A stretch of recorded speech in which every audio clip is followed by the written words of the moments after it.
മമ്പട Odayikkal regulator cum ബ്രിഡ്ജിന് താഴെ ഭാഗത്ത് ചാലിയാർ പുഴയിൽ ഒഴുക്കിൽപ്പെട്ട യുവാവിനെ കാണാതായി.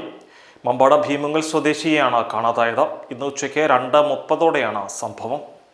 കനത്ത മഴയെ തുടർന്ന് ചാലിയാർ പുഴയിലൂടെ ഒഴുകി വരികയായിരുന്ന മരം കൂട്ടുകാർക്കൊപ്പം പിടിച്ചെടുക്കുവാൻ ശ്രമിക്കുന്നതിനിടയിലാണ് അപകടം സംഭവിച്ചത്.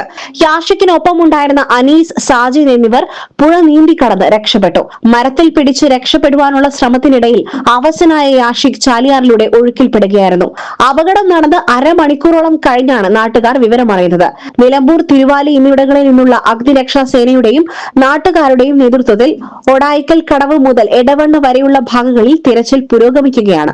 അഗ്നിരക്ഷാസേന, പോലീസ്, ERF അംഗങ്ങൾ എന്നിവർ സ്ഥലത്ത് ക്യാമ്പ് ചെയ്ത് പരിശോധന നടത്തുന്നുണ്ട്.